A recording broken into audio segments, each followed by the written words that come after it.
everyone. I thought I'd do something a little bit different and just talk to you casually while I'm laying on my sofa. One of the things I wanted to talk about was money within the spiritual scene. Um, I I don't think I've ever heard any spiritual teacher talking about money, like in the sense of like how they actually earn money and talking about the nuances of money when it comes to like making a living combined with doing spiritual work. And I think there's a lot of really confusing stuff out there. When I say stuff, I mean I think there's a lot of confusing beliefs. Um, I think that there's kind of these two different camps that exist.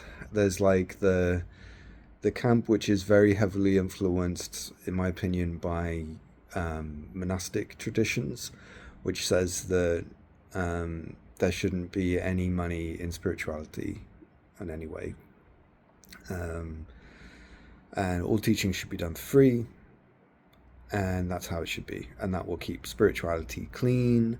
That will prevent there from being corruption within spiritual teachers. It will prevent followers from being used, all of that kind of stuff. And then there's this other camp, which is more, well, actually, spirituality is a total business, and I can do anything that I want to get as much money as possible. And I'm not saying that anyone would actually come out and say that that's what they're doing, because I think it's considered a lot less acceptable than the former that I mentioned about doing everything for free. Um, but there are definitely a lot of people in the spiritual scene who are in it for the money and the fame and the power, um, and want to kind of use whatever tools they have available to create content that will get as many views and subscribers as possible so that they can market their courses to as many people as possible and get as much money as possible. um, and I think it's about time that we start having some honest conversations about this and see the nuances of it, because people tend to hold really strong opinions about this and not see the different nuances and how it can play out differently for different people, and that obviously the different people are going to fit better into different kind of parts of this than other people. Hope I'm articulating myself well. It's a difficult topic to talk about, but I just want to get the ball rolling on it, basically. Um, and I'll share a little bit about my perspective on it, like based on my own experience.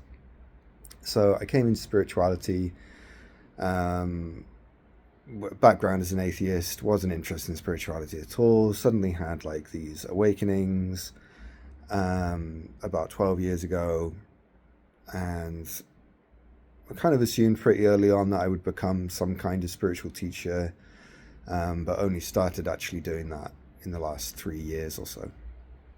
Um, Generally, throughout my life, I've been more kind of left leaning, like progressive thinking.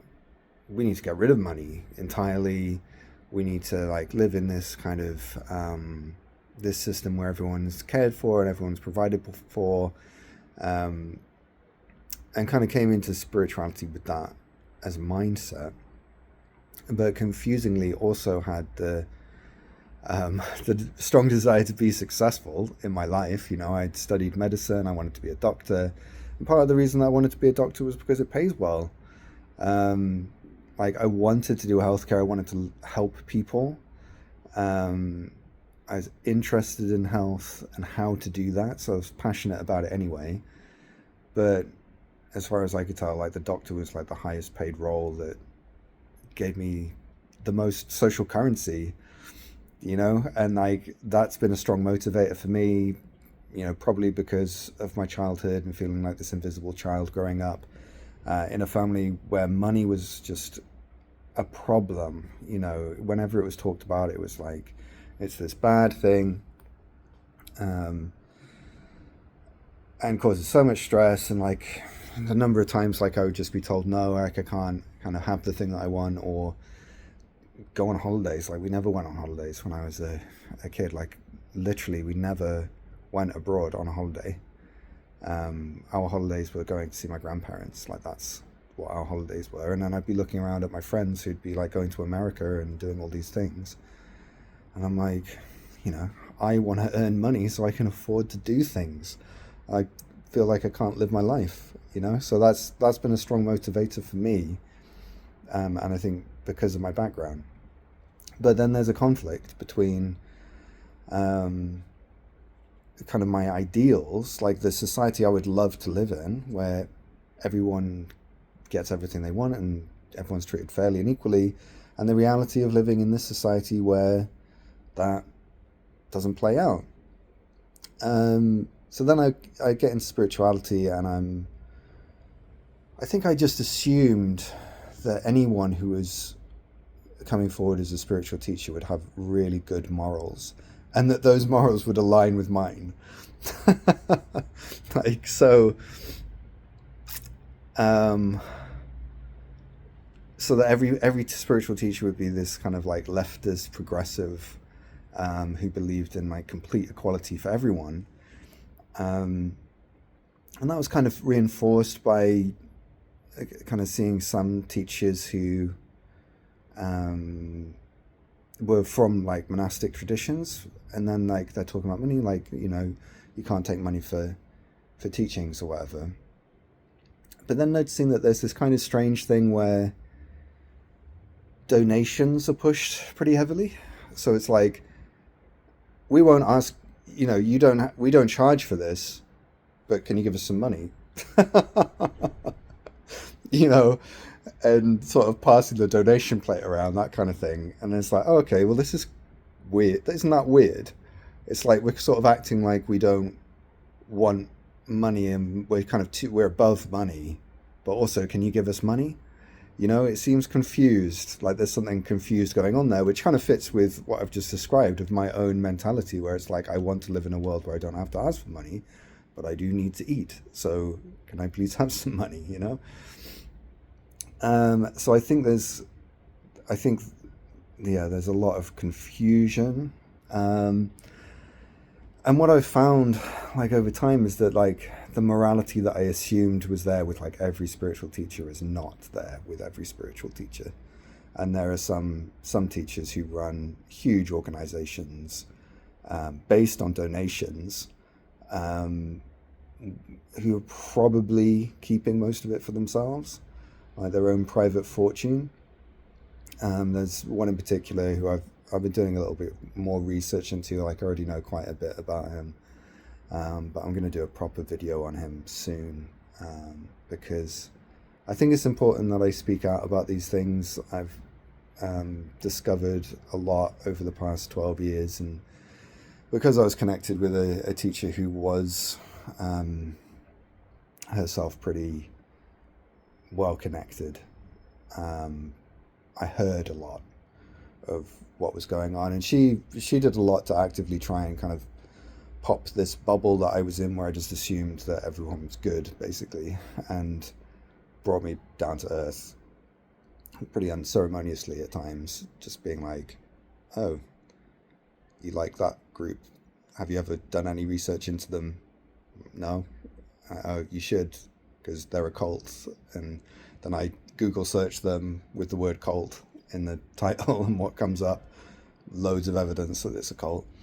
And I think I'm not the only one who has done that, and to just kind of assumed that people are going to be good, and not done any research. And I want to share like what I've experienced, because it could potentially help a lot of people, if there are people out there who might end up going to one of these places unless I say something. Then it's important that I say something, because people ruin their lives in some of these groups. So it's pretty serious.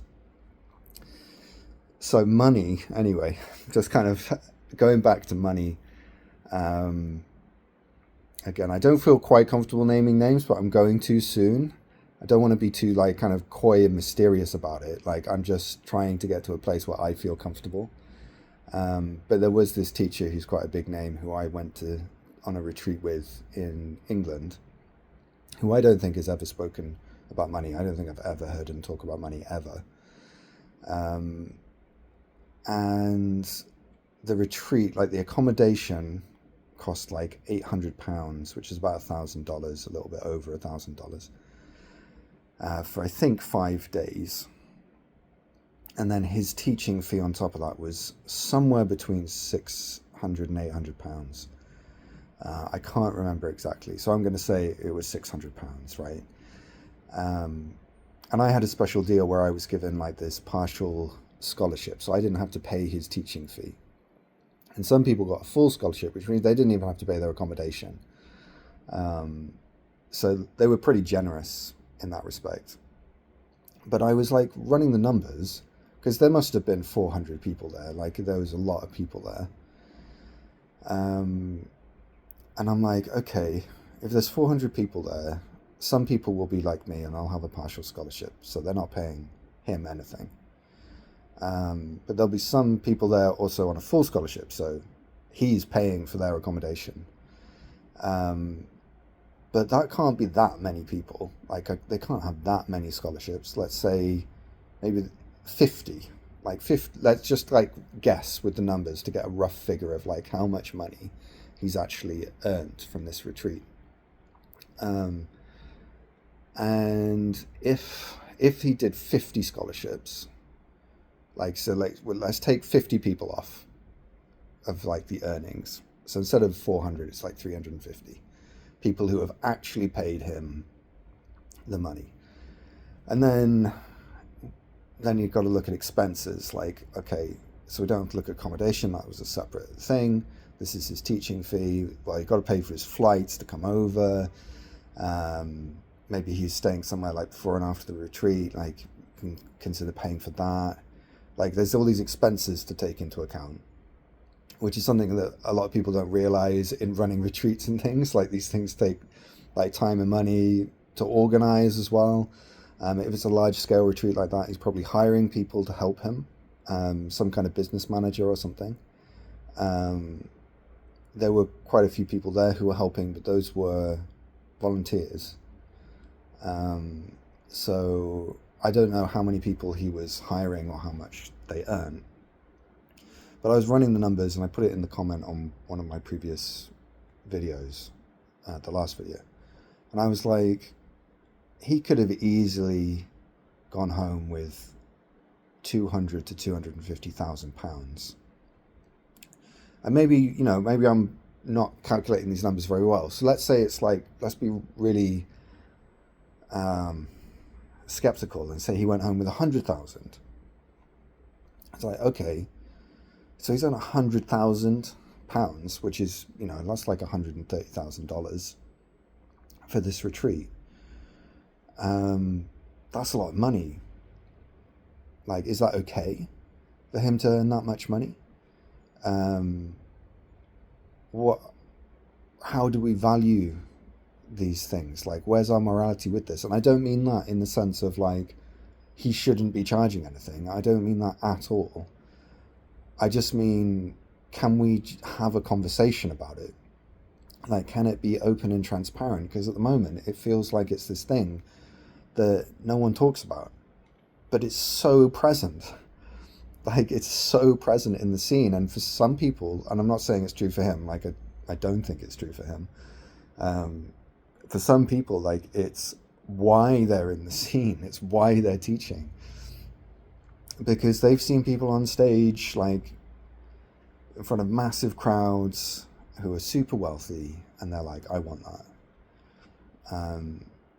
And, it's important to be aware that that's the case for some people who are teachers in the scene. And not just to assume that they share your sense of morality, because everybody's different. And with all of this, like, I think so much of this is going to be variable from person to person, like what's right for them. And I'm not trying to say that there's a right or a wrong here, like specifically. I'm just saying that there's going to be different ways that people teach. And for some people, that's going to be like, oh, okay, they're in a monastic formation. All of their needs are taken care of by, like the Buddhist group that they're involved in through donations or whatever. Or maybe, so they don't charge, that's what I'm trying to say. And then it makes sense that they don't charge because they don't need to, because they have everything they need. Or people who don't charge because, I think I mentioned it in a previous video, like this guy who worked for this big American chemical company and was earning like over $200,000. I think he was earning $250,000 a year or something while he was working for that company. It's like, okay, well, you can retire and live off your retirement, live off your pension, and you don't have to charge anything because you're already wealthy. So there's no problem. But don't turn that into like this weird moral thing where you think that you're superior to people who do charge, because it's like, it's not the same situation. And then there's questions of value, like, is somebody going to be more invested in a spiritual program or teaching or whatever if they've paid for it, or if they paid a considerable amount for it? Like, there's a really valid argument there for the price of courses, because it makes you invested in something, and that's a legitimate reason to charge more. It's part of the reason why I charge what I do, which is, like, for dragon medicine it was about £1,500, which is about $1,800 US dollars, I think, for 3 months, where we meet every week. And that's, that's working directly with me in a group setting, relatively small groups. So what's that? That's like 12 weeks, basically. So 12 of these 90-minute sessions. And to my mind, like, that's like quite a lot. Like, I feel like I'm charging quite a lot for that, because I come from poverty, basically. Like, my upbringing, that's how it was. Like, I've met people more recently in my life who, in what to me is just insane amounts of money, like $25,000 a day and stuff like that. So obviously to them, £1,500 is not a lot.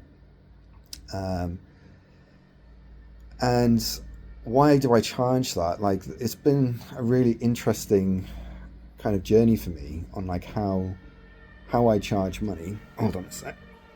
I need to close this.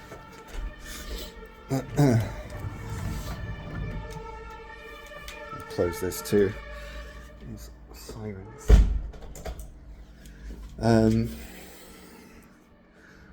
So when I first started doing this spiritual work, I was charging £60 for one-on-one session, and I pulled that number out because that's a similar amount that a psychotherapist would charge.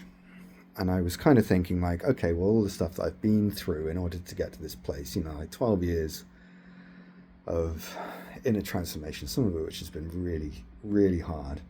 And I wasn't even gonna do, like, I did really want to step into this profession.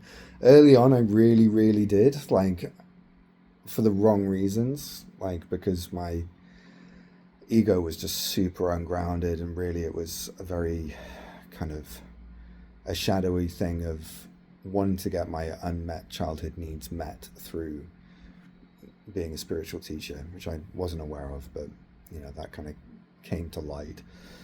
And then, like, after years of doing shadow work, I was just, it didn't even cross my mind as something that I would do. That kind of bubble had been burst a long time ago. But then an energy healer that I have sessions with, like to I've been having sessions with for years to like just to help me out. Um, she was like, "You should be doing like healing work. You should be doing this." And I'm like, "But I don't have any qualifications to do this." And she's like, "Well, your qualifications are your life experience. Like you've gone through, at the time maybe 10 years or something." Um, so I still didn't want to do it, but I was kind of forced into it because of my life circumstances. It's a long story, but like a relationship that I'd been in ended suddenly, and I was living at my brother's house with his family. It's about 3 years ago, and I had to. I was like, what am I going to do now? Like my whole life's been turned upside down.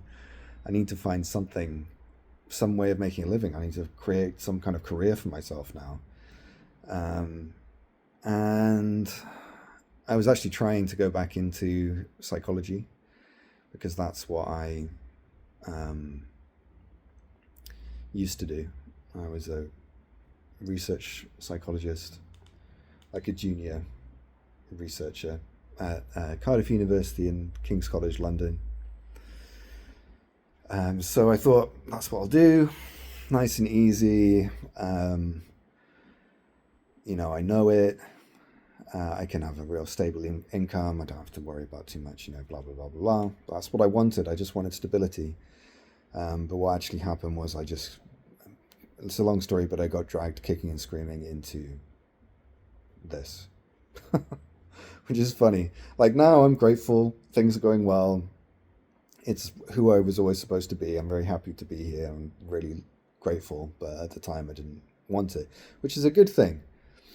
It's worrying. Like sometimes when people really, really want to become a spiritual teacher, like they want it too much, sometimes that doesn't go well. And I've met a couple of people like that, who I've had as students or clients, and it can get ugly because they're not at all ready to actually step into this role, and telling them that doesn't go well. So then I get started, and I'm charging about £60 for a session because it's similar to like what a psychotherapist charges.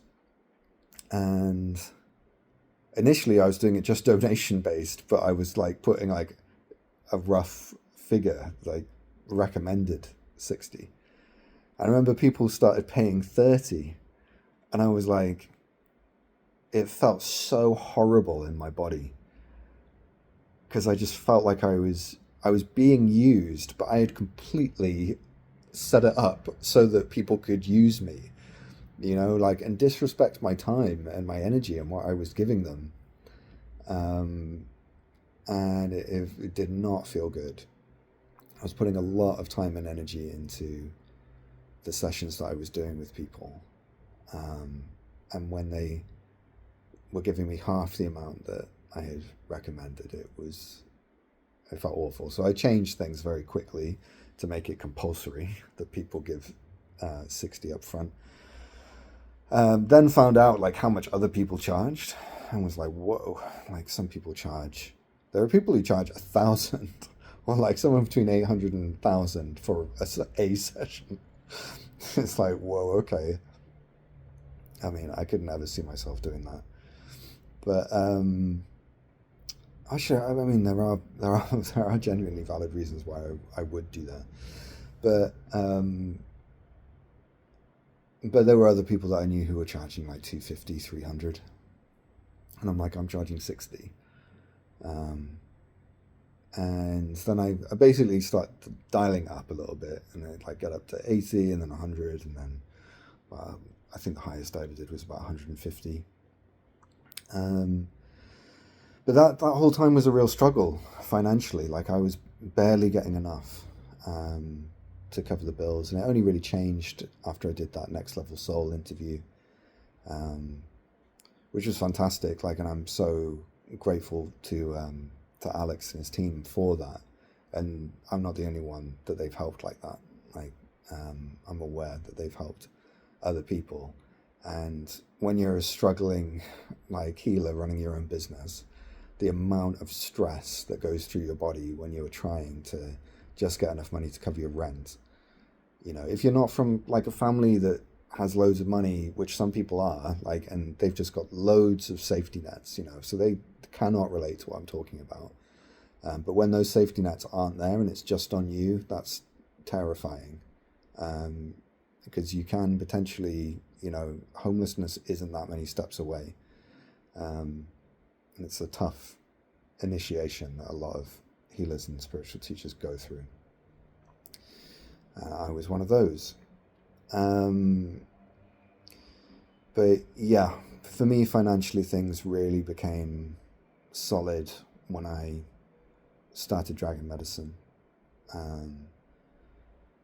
And partly that's because I was willing to increase my prices, and I also felt comfortable with that.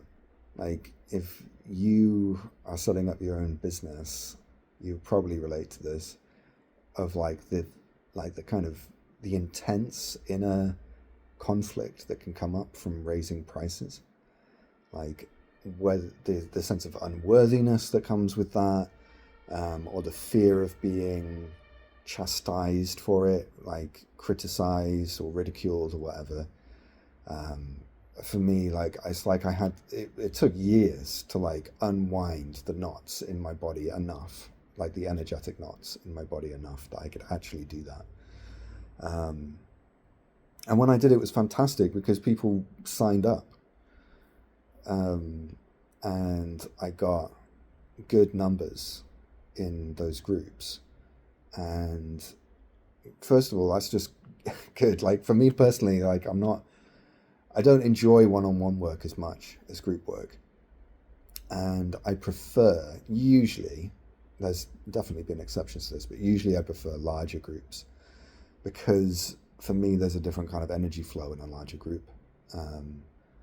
I'm someone I'm very good at getting really deep really quickly. And if that energy is just focused on one person, it's intense. And I think it's intense for them and it's intense for me. But when there's like a decent sized group, like just anywhere between 10 and 20, like for this kind of like intimate healing work, that kind of size is great, because different people keep coming forward with their stuff and we work with it. And then before it gets too sticky, it moves on to somebody else, so we keep flowing. We're just flowing. And I love that. So it gave me the opportunity to do that, which is the work that I really enjoy. So there's that side of it. And it also gave me enough money that I was comfortable. I've been like, for the first time, really for the first time in my entire life, to be financially comfortable. Enough to be able to afford holidays and things like that. Literally, my entire life. Like, aside from a couple of holidays that I could afford for myself because I took a job when I was at school, I've barely ever been on holiday. And now I actually can. And it's given me the freedom to do that. So I just wanted to, I hope this hasn't been too rambling. I just wanted to share, honestly, like my own perspective on this, to just be transparent, really, and say about like kind of what my experience with finances have been and my relationship with money. I think it's a really important thing, and it fits really well with me as a spiritual teacher, because I see people like the elements. So I look at a teacher like Eckhart Tolle, for example, and I'm like, he's an air teacher. And you can hear it in his language. He talks about the sky a lot. He talks about clouds. He talks about I can't remember. He talks about lots of stuff that's kind of air related, and you can tell he's got this air energy about him, and that kind of teacher is gonna be very different to a fire, water, or earth teacher. And I was trying to think, which one of these am I? And I'm probably earth. Probably more than anything else. I think earth and fire are probably my two main ones. And this fits with earth, right? Because it's about being... earth is like discovering the spiritual within the material. It's about practical integration of spiritual insight into the material world, and the flourishing of the material through real, genuine spiritual insight. And I think that's what we're talking about here. This kind of just open conversation about money is kind of clearing out some of the shadows in the spiritual scene that connect to money. And I think I'm going to have a lot to say about this, and we'll give some more specifics about exactly who I'm talking about. And there's this one teacher in particular who I think is a real scumbag, who I think it's time that I actually name. I'm not going to name him right now. I'm going to do a little bit of preparation first, because I was reading up some stuff yesterday. I just searched this guy's name with cult, just his name and cult, and he's come up just loads of information from people who used to be involved in his organization, who are coming out and saying, what they've seen. There's pages and pages and pages. So that's given me the confidence to share some of the things that I've heard over the years about this guy. And, when we talk about money, I've never seen this guy talk about money, ever. I found out through this research that he actually encourages people to give up their jobs and their families in order to come and live with him, and work for him for free, almost for free. I think they get a very small amount of money a month. Yeah, but I'd never seen a talk with him where he spoke about money at all. But according to some of the reports that I was reading, they're pulling in millions a year from donations. And not revealing anything about how that money is spent. So my assumption is it's all just going straight into his pockets. And he's probably a multi-millionaire by now. That's my assumption. I know it's not great because I'm not telling you exactly who this person is, but give me a little bit of time and I will. So I hope this has been interesting. Let me know if you like this different style. I'm just using my phone, so I hope you can hear me okay. But if the audio is good and you guys are comfortable with this style, I think I'll do it more, because it's nice just when the moment takes me to be able to talk to you directly. So let me know what you think, and I'll talk to you soon.